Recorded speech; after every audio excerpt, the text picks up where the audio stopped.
Right.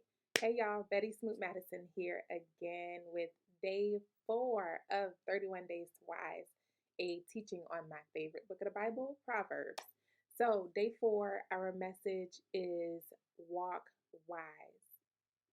Wisdom is the principal thing. That's what it says in chapter 4 of Proverbs. Wisdom is the principal thing. What does principal thing mean?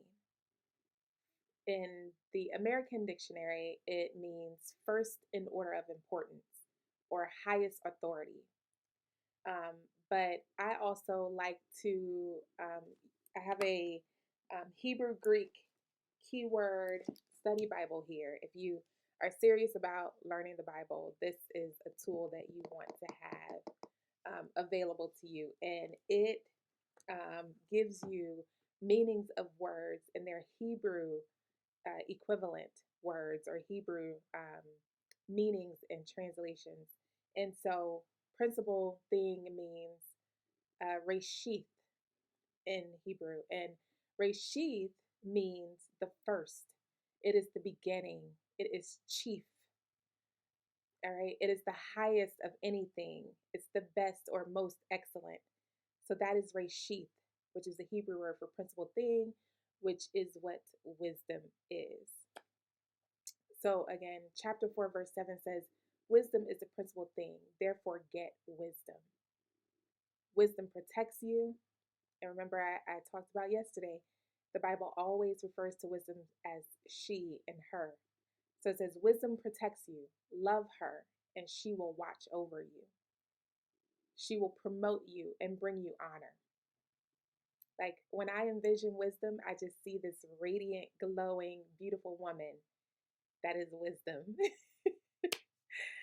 um, Chapter 4, verse 12 says, when you walk, your steps will not be hampered.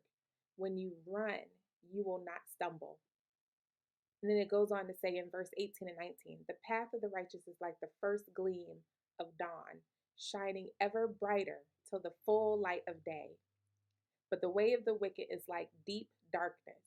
They do not know what makes them stumble. So that means with wisdom, your path will always be well lit. It will always be well lit so that you can see where you're going, you can see the obstacles ahead, and have time to make all of the necessary adjustments and to be able to maneuver around those obstacles. Like I said yesterday, it doesn't mean that there won't be obstacles with wisdom. It just means you'll be able to navigate around them. You'll have enough advance warning. You'll have enough advance caution so that you can make the proper adjustments so that that obstacle doesn't even impact you at all. Like you won't even have to think twice about it once you pass that obstacle. You were like, oh, that was a bad thing. I just went around it. Right? But without wisdom, it's like you're walking around in complete darkness. You're just walking around blindly. Imagine like you're walking around with a blindfold on. You can't even see anything. You can't see anything. You can't see obstacles ahead. So you don't even know they're there until you've already tripped over them, until you've already fallen into the pit, until you're already off course and off of the road, until you've already fallen into the ocean or the edge.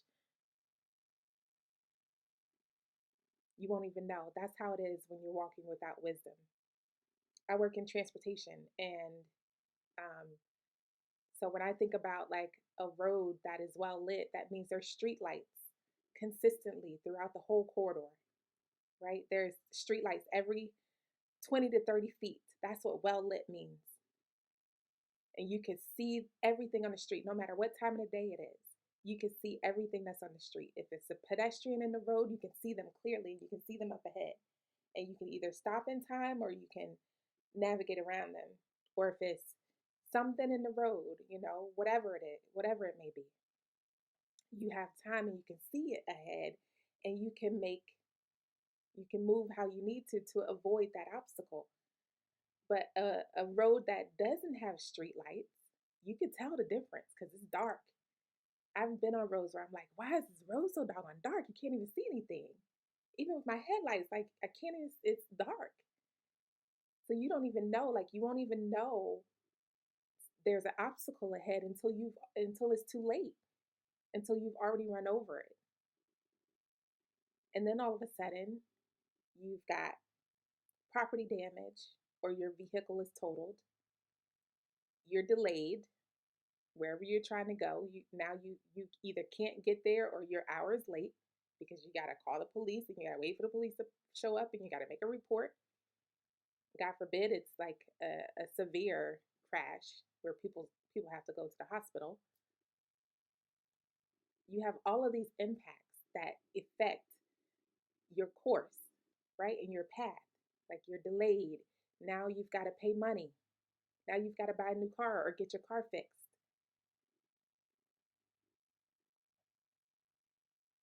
And that's stressful. Like being in that situation is stressful, right?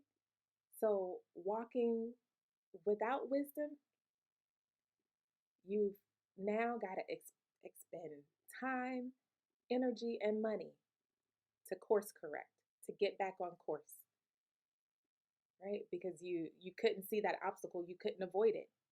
Like you had no way, no insights to be able to navigate that.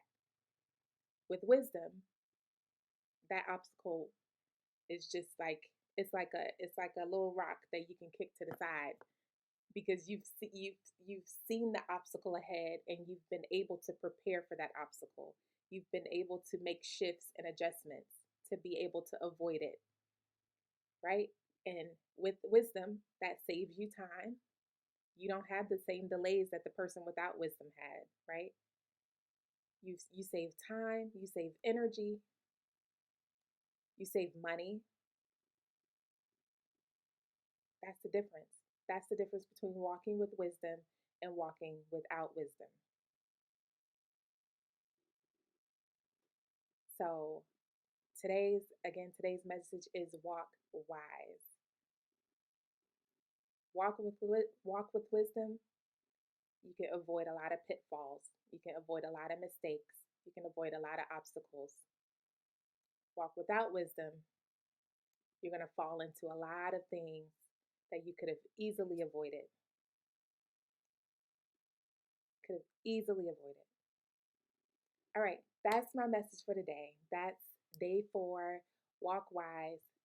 See you guys tomorrow here for day 5, 31 days to wise. I hope you are enjoying this series. All right, because we've still got so much more in store.